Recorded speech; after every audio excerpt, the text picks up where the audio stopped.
I just feel angry. How can you look at me like that? How can you want that from me when I didn't have that?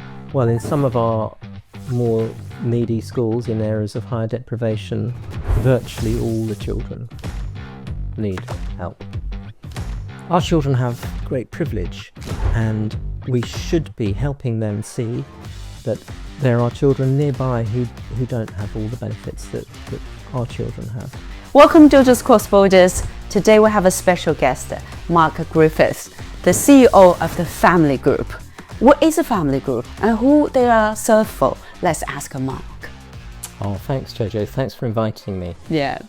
So Family Group, well, it's a multi-family therapy intervention. So it's a therapy group. Yeah, it's a therapy group. Yeah, and we involve a number of families. So the multi-family is, we have 8 families in one of our family groups.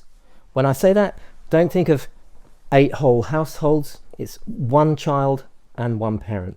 So have a child involved? Yeah, the children are in the group too.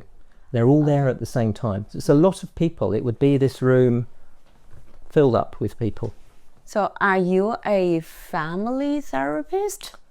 I'm actually an educational psychotherapist. What's the difference? Well, family therapy is a systemic model. Yeah. I've done training since I finished my training and worked as an individual educational psychotherapist. I've done a lot more training to do systemic therapy and run a family group.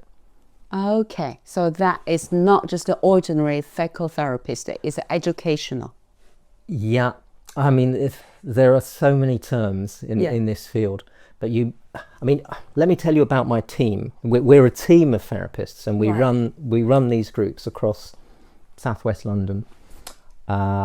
Expanding actually. We're even into Enfield now, so within our team we have art therapists, play therapists, drama therapists, educational psychotherapists like myself.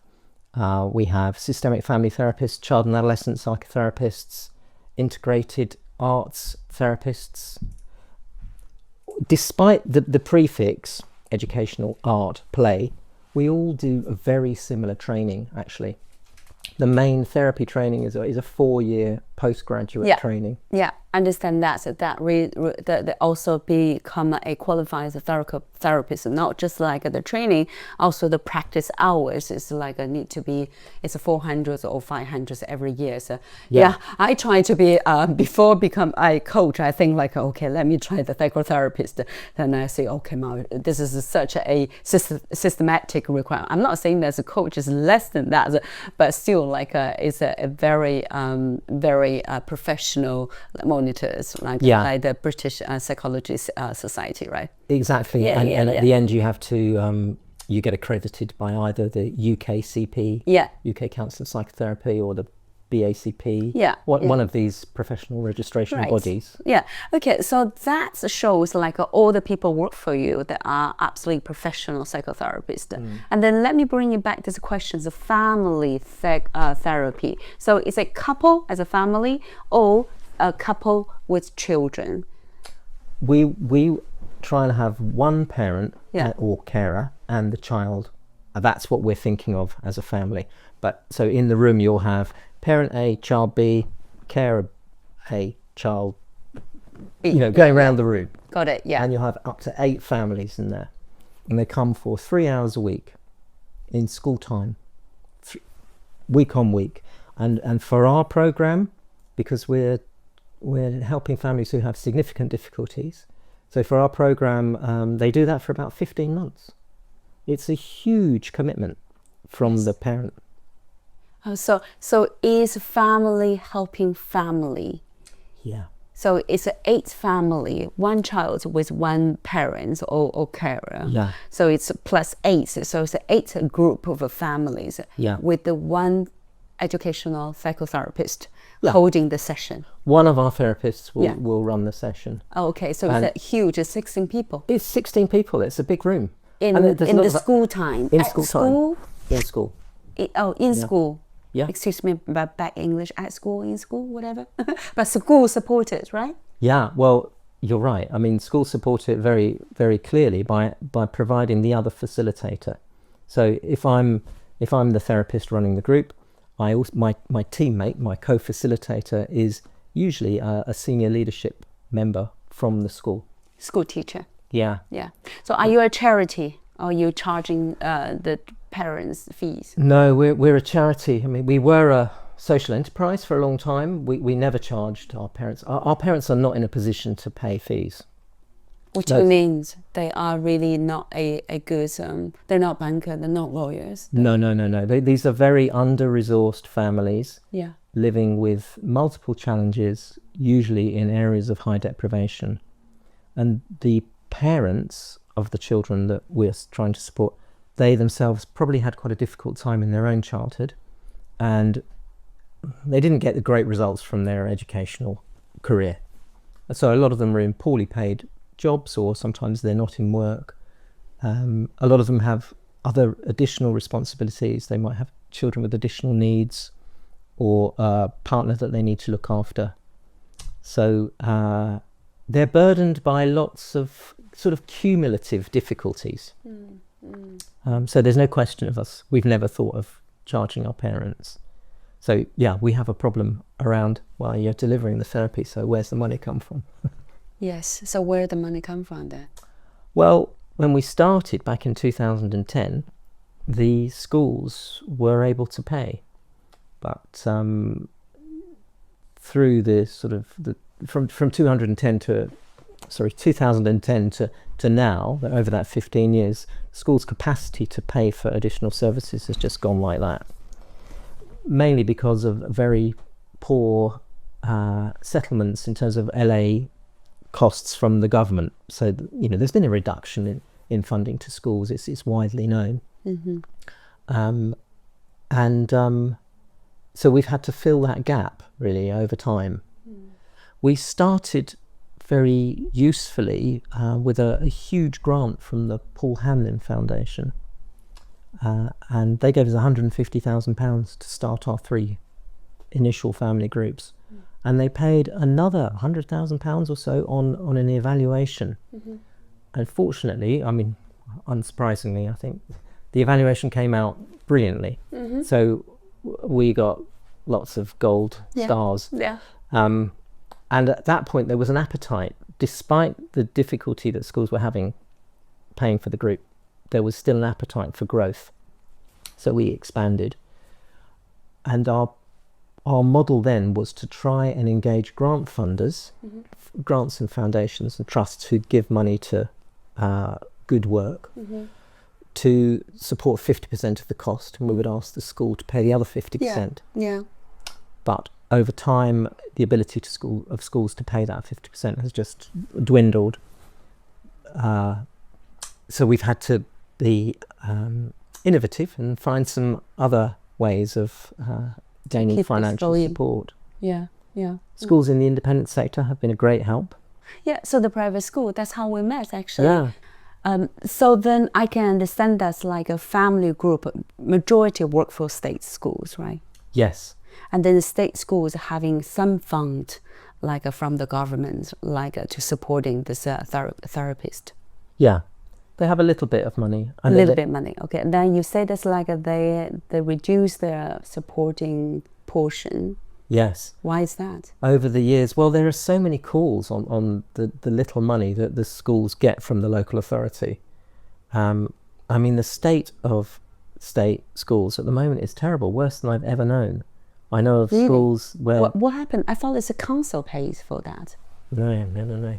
I mean, the austerity policy that happened from the time the Conservative government, it was the coalition government were elected in 2010, and then onwards through the various Conservative leaders who followed. Yeah. Those austerity policies really diminished the amount of money that went into schools. Seriously? Yeah, hugely. Made a massive difference. So class sizes have expanded. There are far fewer external interventions operating in state schools now. Most organisations like ourselves do not know, they no longer operate in state schools because they haven't got the budget to pay. Even back in 2013, I can remember a school making a choice whether to fund family group or to fund music for all their children. And they decided to fund Family Group, actually. But so lots of arts funding has gone, lots of after-school provision has gone, lots of teaching assistants have gone, lots of the specialists who used to go into state schools from the local authority, educational psychologists, speech therapists, etc., they've gone. Schools can't afford their services anymore. Wow. Yeah. Yeah, it's terrible. But when since that's like there's more family choose to go into a state school, that gonna make the situation worse. Right? I was talking to an independent school head about this the other day. Now, Yeah. if all that money Yeah. that has apparently come out of the independent sector Yeah. were to be now given to the state sector, great. But it's not apparent. We haven't seen it at all in the state sector. Oh wow. So Yeah. The important contributions state schools make to Family Group is they provide a senior leader, usually, or an experienced member of their staff to co-facilitate the group. And that's really valuable for the school because this individual has completely different relationships with the parents from their relationships with any other member of the school community, because they're trusted. And so these parents will speak from their heart about the barriers and challenges they face. And our school-based partner is thinking, oh, well, our policy on X, Y, or Z is going to make that really much worse for you. So that's a crude example of systemic change. You want the school to be thinking about how better to value and include the families who are on the periphery of the school from no fault of their own, just through transgenerational disadvantage. So we have lots of examples of that, schools changing to become more because inclusive. the changing, that means like the limited resources you get. I mean, it's the limited fundings you get from schools, right? That make the charity work even more difficult. Yeah. Because in the end, all the people work for you, psychotherapists, that they also need to make some money, like bring the bread to the table, right? Absolutely. You need to pay for your staff. We have to pay them properly. They're very skilled, experienced people. Right. Yeah. Yeah. Yeah, and it is difficult. Up until this time last year, I've always run a family group myself, and I love it. But for a year now, I've just had to face outwards, try and build relationships externally that will generate the support that we need as an organisation to carry on doing the work with all these families in all 12 these schools in West London. Oh, 12 schools, wow. So basically you're helping the parents, like a family, so not just only state schools, it's also private schools as well, right? Well, no, what we're asking, I mean, many private schools, independent schools, have a duty of duty of public benefit. They are in fact charities. Yeah. So they should be doing some good work locally. Yeah. And we have been fortunate to meet a number of really visionary heads in the independent sector who have thought, our children have a great privilege and we should be helping them see that there are children nearby who don't have all the benefits that our children have, and forming relationships with those schools and perhaps forming partnerships. And part of that for us is the independent school making a financial contribution to the cost of the family group in the local state school. I think those individuals in the independent sector, and some of the parents too, think they want to know how they can reach local children, particularly those at the bottom of the pile, those with the least opportunities and chances. Yes. And then so as a private school parents, there's no way that they can see, they can get in touch with them. No. And it's very easy, isn't it, to just exist in a world where you don't see the need that might be right on your doorstep. We don't see, but I say we because like my kids going to private school. Parents don't see it, but they know it. So there's a way there's lots of parents that they're still concerned about those childs, which is that needs help. Yeah. Absolutely. Yeah. So through these partnerships with independent schools, we've come to work with many open-hearted parents like yourself, who've really afforded us opportunities. Yeah. And in some cases, that's led to significant amounts of funding, Yeah. which has helped fill that gap. Yeah. So now I understand the picture. I think our audience will understand the picture. But let me ask a very personal questions, Mark. Why are you doing this? You can just be set up your clinic, like see your private clients, patients, like regularly without looking for funds or support for this foundation. Why are you doing this? There are so many places I could start the answer to this question. Start from one first. I think there were things in my own childhood experience that helped me see that negative transgenerational patterns can really influence outcomes for children. What happened?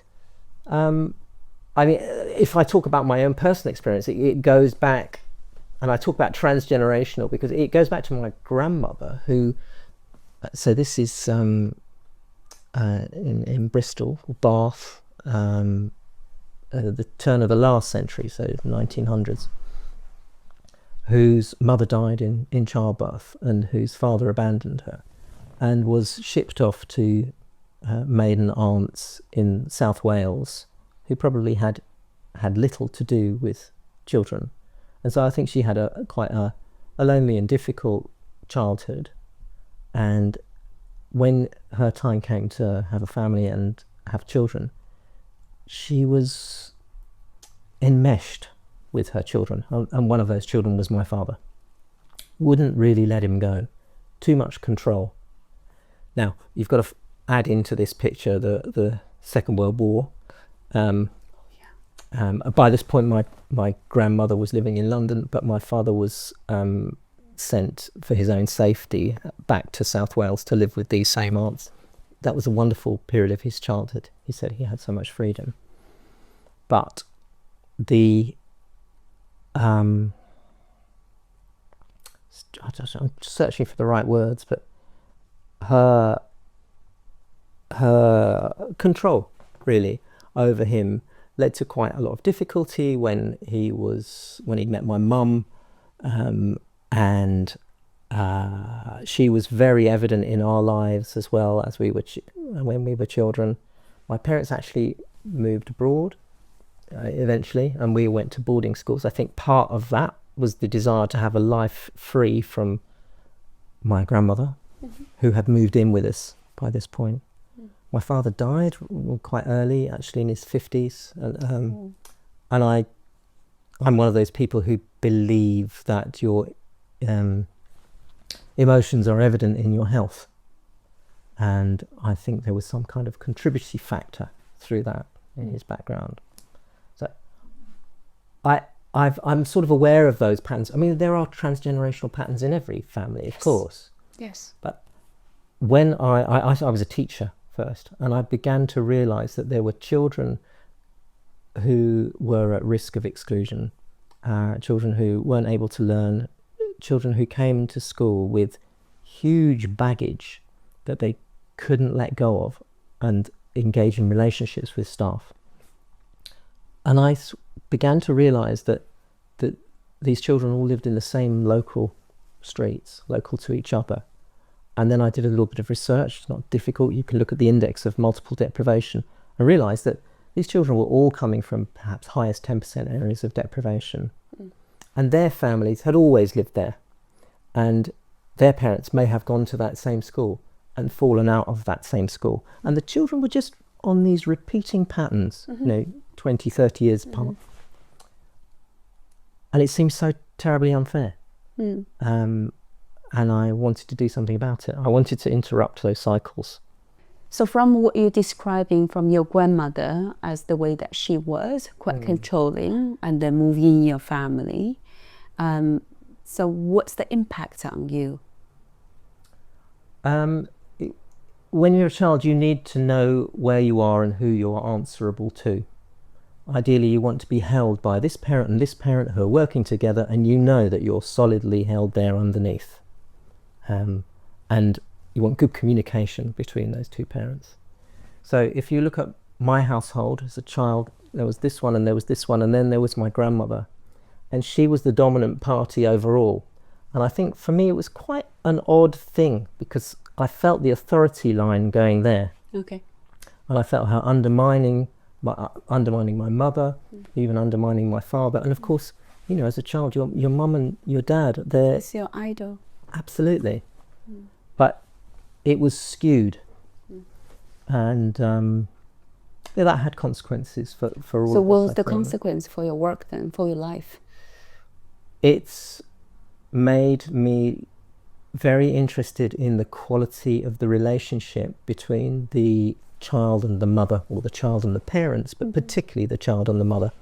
And I've really latched onto the whole theory of attachment, John Bowlby's attachment theory, and that's very evident in what we're doing in the family group work, because I talked about all those people in the room. May I just borrow your tea for a moment to illustrate something? Yeah, of course. Yeah, so your full cup. Yeah. Don't drink it though. No. is the parent, and here's my smaller cup, and that's the child. And what we're actually working with in family group is this: the way they hook together, the relationship between them. So the client in the group is actually this relationship between them, because that's the thing that usually needs work, because this parent will have probably experienced lots of very difficult things in their childhood, and those things will be inhibiting their capacity to be there when their child needs them most. I can give you an example. Please.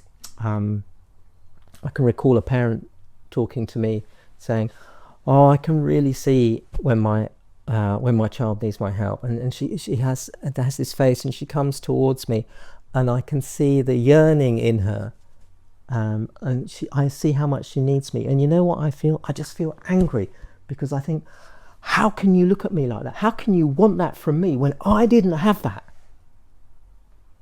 So the pattern can just go on. So these are the kind of things we're trying to work with. Well, it's quite it's a phenomenon, like children, they are vulnerable, they're helpless, and then they scared, they feel the confused like a world, and then naturally they turn into their mother, ask for help, or support, at least to be with the children.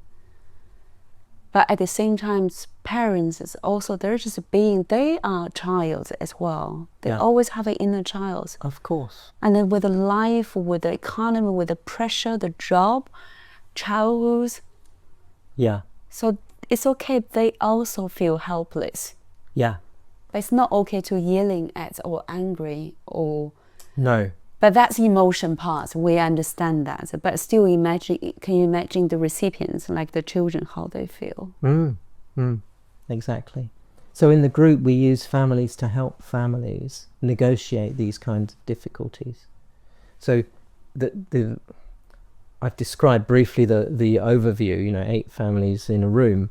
So it's worth my just explaining that the children and parents are all there probably for the first hour and a half of the group, and we do activities and we work towards targets that arise from immediate problems in the child's recent experience. What's hot? What do you need to tell us? What's been tricky or difficult? You've got this fantastic group of people here who can help you with. Are they shy to tell you the They situation? are shy at first. Okay. But they open remarkably quickly. If my father is addicted to drugs, I wouldn't want to say that. Or addicted to gambling. I never see my dad in the evening. Do they say it? They do. They do come to say, they come to drop bombshells. Of course, the parents anticipate that the child might drop bombshells, and sometimes, before they've really gelled and they trust the group, you can sometimes tell that there's been a conversation. Don't bring that up. But after a while, people really come to trust the group, because confidentiality does hold in this little space, and people honestly see each other learning. They feed from each other's strengths, and they see each other growing, and it's exciting. You know, you want to be involved, you want to commit. There's a few films about family group with adults and children saying, it just makes you want to open up and say real things, say what you mean, because that's what everyone else is doing. It's a really safe space. As you say, there's the confidentiality there.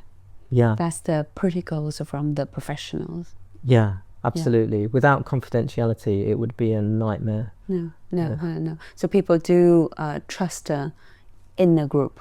Yeah. So they're sharing after 15 sessions, right? Some people are more forward and will offer something quite personal into the group almost straight away. Some people play their cards much closer to their chests, you know, but we can manage everything. Mm. Yeah. So then family group is only working with the 8 family together, and it's a group. So that's your methodology. That's right. Which is a family helping each other. Yeah. And then you, as a facilitator, holding this energy, this space, the safety. Yeah. Let people helping each other. Right. Yeah. You don't want to position yourself as an expert. I mean, if we're starting a new group, of course, the relationships from the children, this is the therapist, you know, the relationships are all individual, because in the recruitment process, which you can imagine for families with this kind of experience, the recruitment process can be quite long. They don't easily come to trust you. So the therapist goes and builds a very personal relationship out to these children and families, and then we bring them together. Oh, so so you're working with the individual first to build up the relationship. To build a relationship. And then put them together. And then we bring them into the group. Yeah. And then there's lots of work. Then there's usually somebody will often say in week 1 or week 2, I was so worried about coming here. And actually, we're all in the same boat, aren't we? Mm. I can see that I belong here. Mm. And I can see that there's hope. Mm. And it's such a lovely feeling, you know. Can you give us a example like the children or the family you work with, in what situation to start with, and then after 15 session after the family group? Any example? Yeah, I can. I mean, that's the achievement from you, right? Yeah, I'm not because I'm so careful to protect confidentiality. What I will give you is a sort of composite child, and a situation that they might have been in. And I'll go for something sort of middle of the road. I mean, we've got quite extremes.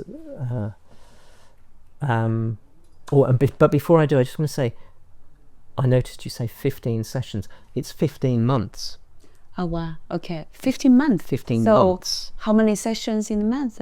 4 sessions. 4 sessions a month. Wow, it's a lot of work. Yeah. Okay. And that's the average length of time in family groups. So it does take a long time for people to completely open up and heal, right? Yeah. Well, when you think of the backstory, you understand why. So let me settle on someone in my mind, and I can. So a lot of our families have experienced violence one way or another. Some have come from countries that are war zones. Some have had very difficult, dangerous journeys to the UK, but also people just born here in the UK, fairly local to here, actually. There's been violence at home. The father, or often the father, or the mother's father will partner. beat them. Yeah, beat mother and beat them as well. Sometimes I grew up with this culture. Right. Yeah. It's not against the law. Even now, like in China, still parents can punish, like can slap. Right. Well, obviously it's a terrifying experience for a child when they're... I remember clearly. Yeah.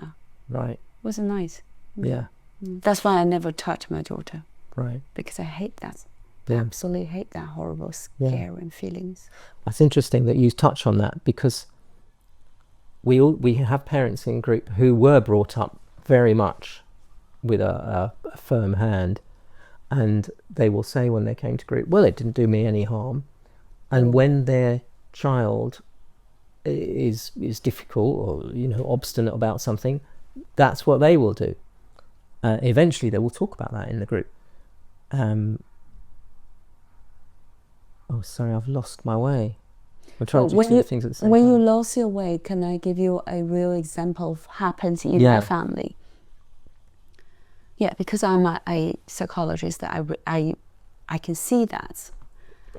So my aunt, my youngest aunt, so they always do this, like for the only son, especially her husband, which is I call his uncle. He will even like hit the animals, cat. So when he's cooking and then the cat's around, he just pick up a cat, throw the cat. So he's that sort of person. I mean, he's a nice guy. Okay. Nice guy. I still see him like last year. So my aunt's the same, like always like using the hand. And then, so what happened is their son went to university. Now the son become father already, but there was big moment. His son nearly died. So because he grew up with his parents like that. So he went to college, and then he become one of the gangsters.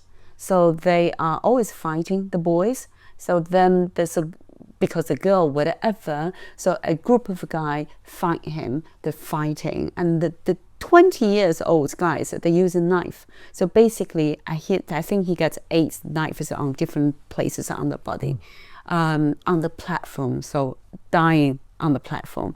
So luckily, I think after months hospital, like he is alive. He's with their father. So that happens to my aunt in my family. And then I know the reason behind it. I know why he has been difficult. He has been so violent at school. It's all because of the parents. But I'm not the person to say it.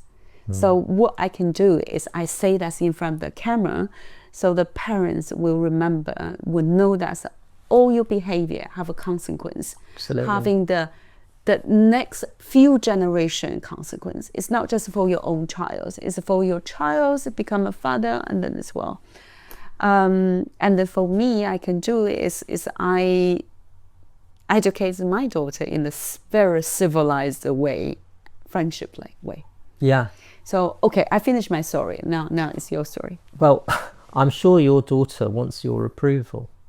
And every child wants their parents' approval. And I think that's the way we can work with them.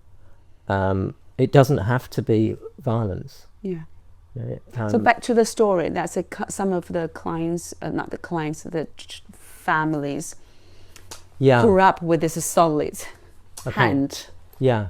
So violence in the home is common. I mean, this composite child, I'm going to give them some siblings, one of whom has got a learning disability. So that has led to, that's part of the tension between the parents, because they have different expectations of the sibling with the learning disability. So our family group child is experiencing the violence, but is also experiencing a fair bit of neglect, because the sibling demands an awful lot of attention. The parents, in fact, have now split. The child has learned to be, the family group child maybe has learned to be invisible. That's the way of surviving. So nobody will hit me, no one will pay any attention to me, but perhaps I'll create my own world Identity. with my own little characters in it. I'll invent. I don't have many friends in school. I find it very difficult to trust the adults.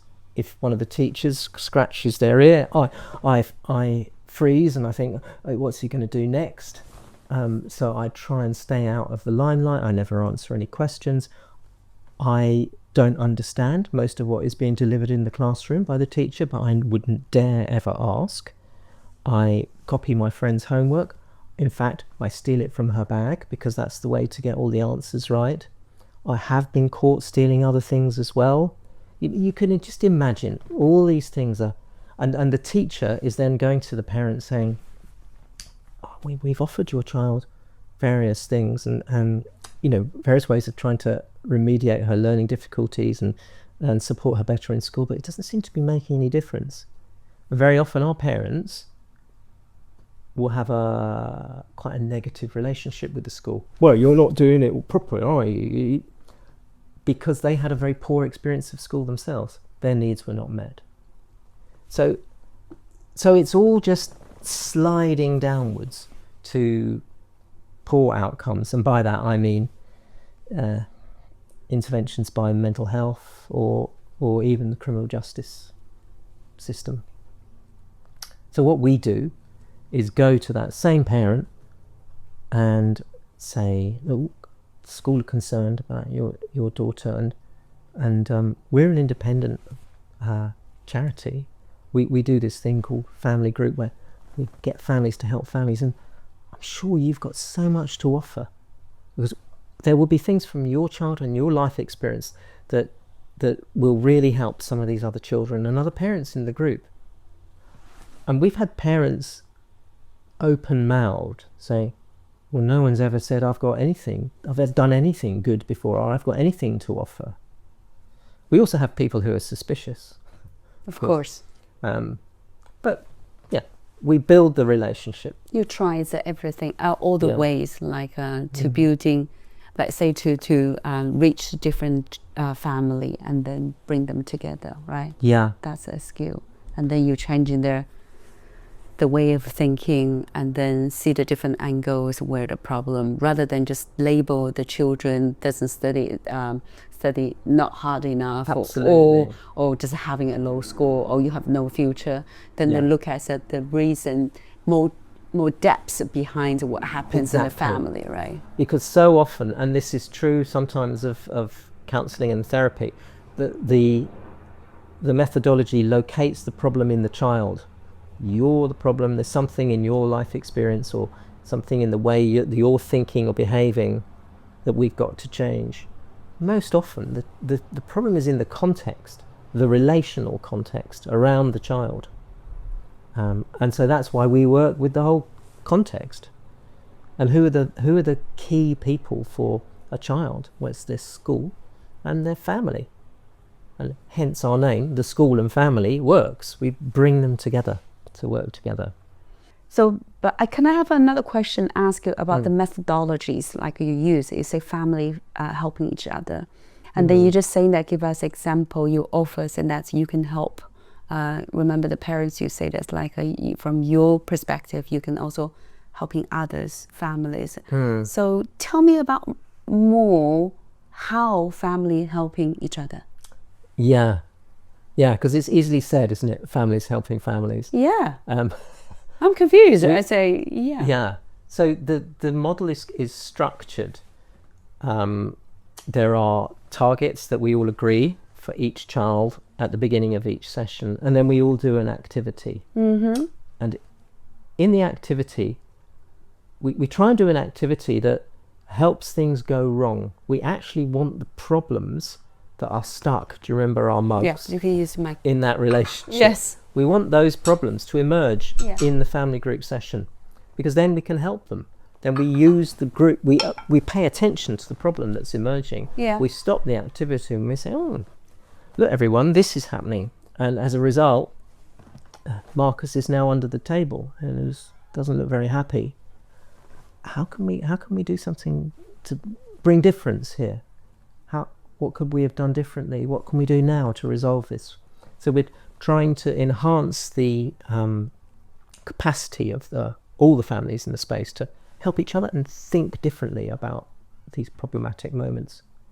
One of the things we do very usefully, and I always enjoy, is we move the children around. So imagine this is my son, and I've been working with him for a while, and now he's going to come across and he's going to work with you. And meantime, I've got this lovely little girl from over here, and she's coming across to work with me. Ah. So what's happening in my mind? Well, Yeah. with this girl who I've seen and begun to form a relationship with, I'm on my best behaviour. I'm wanting to reach in and develop a relationship with her and help her with the difficulty. I've empathised with her problem. I want to help her. So it's going to bring something different from me to what I may be in a pattern of experiencing with my own son, who I'm thinking, oh, he's doing that again. But in fact, I'm seeing him over there, and he's responding brilliantly to you. So I pay very careful attention to what you're doing. Oh gosh, look at the concern I can see in your face. Look at the way your eyes are so bright as you look at him. Look at the little smile. Look at the way you just hold his attention. I might practice doing some of that here, but I'm going to remember that. And actually, after we've moved the children around and done the activity, we're going to have a discussion about that. We have parent reflection time, where we, as a group of parents, all think together. And the therapist might say, so Mark, how was it? I noticed you watching your son over there with Jojo. How was that for you? What did you observe? And of course, I really commend you on what you've done. You tell me how delightful my child was. We both benefit, but I'm learning from your experience. So Yeah. So Yes. When you change the roles, you Yeah. are. Easy to say you behave differently, but actually, from you functional differently, you activate different channel to communicate with the other child rather than yours. It's more about conscious talking rather than subconsciously say, "Oh, you just naughty child." Yeah. Things like that, right? Yeah. Okay. We're always tuning in viscerally to how we're feeling, where our thoughts and feelings are coming from in our body, and trying to help the children do that too. Wow, I can see family helping families now.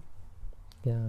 Well, there's one other aspect actually. I can say a little bit more. Yeah, sure. So there are two things in two sort of qualities in parent reflection time. There's that bit of us all helping each other now in the present, and I might say, oh, and I can't come next week because I've got a dental appointment. Yeah.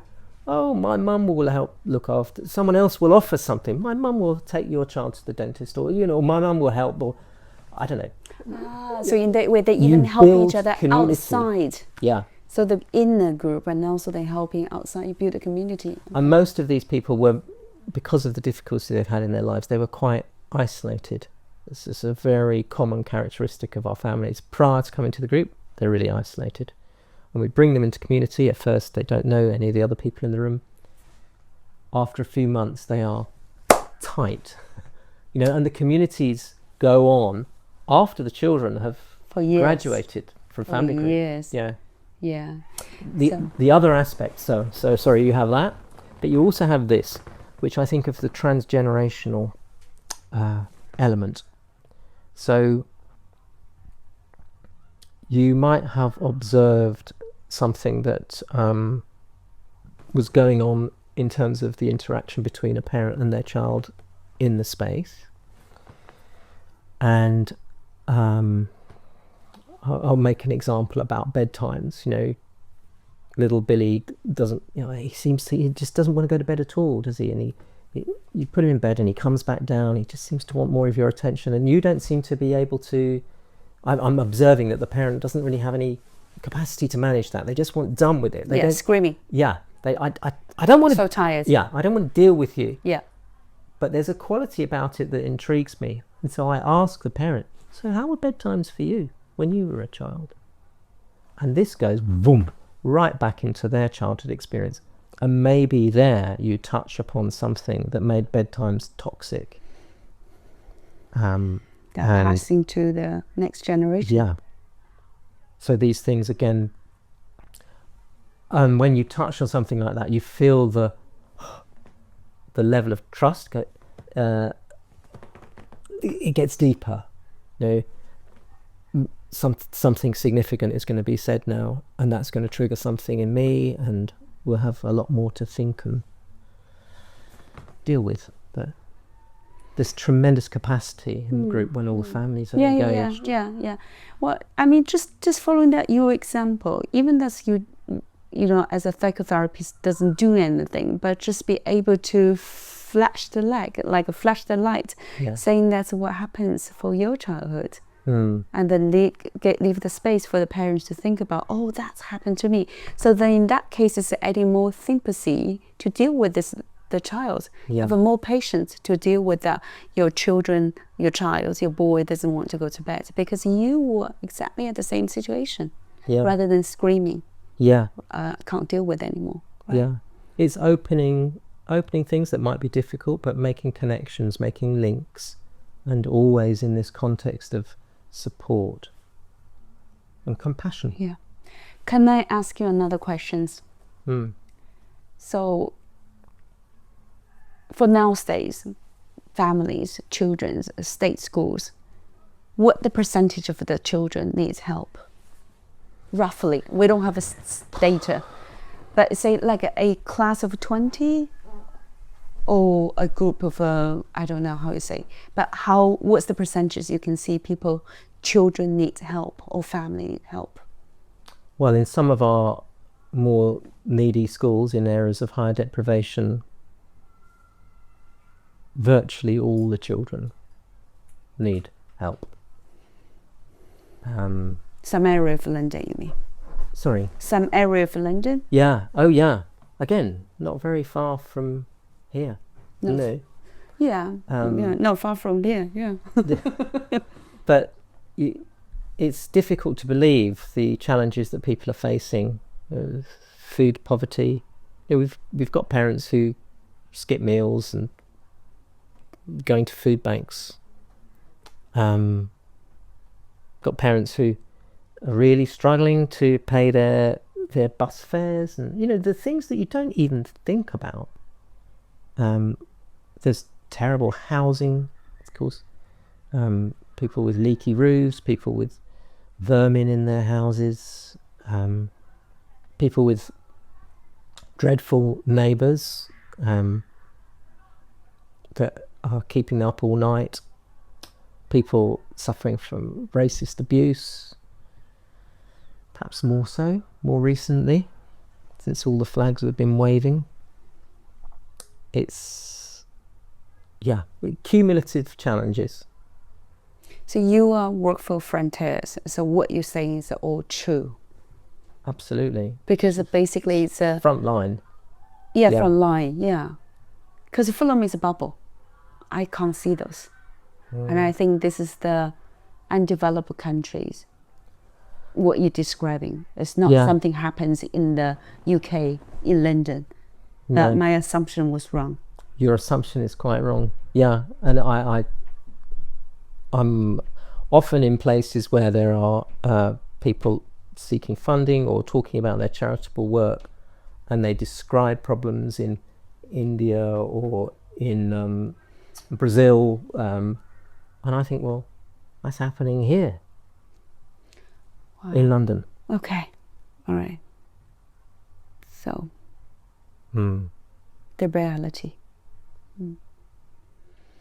Okay, so many child's family need help, and then for those parents who have the capacity sending their kids to private school and then have an actual want to helping another family, please get in touch with Mark. Thank you.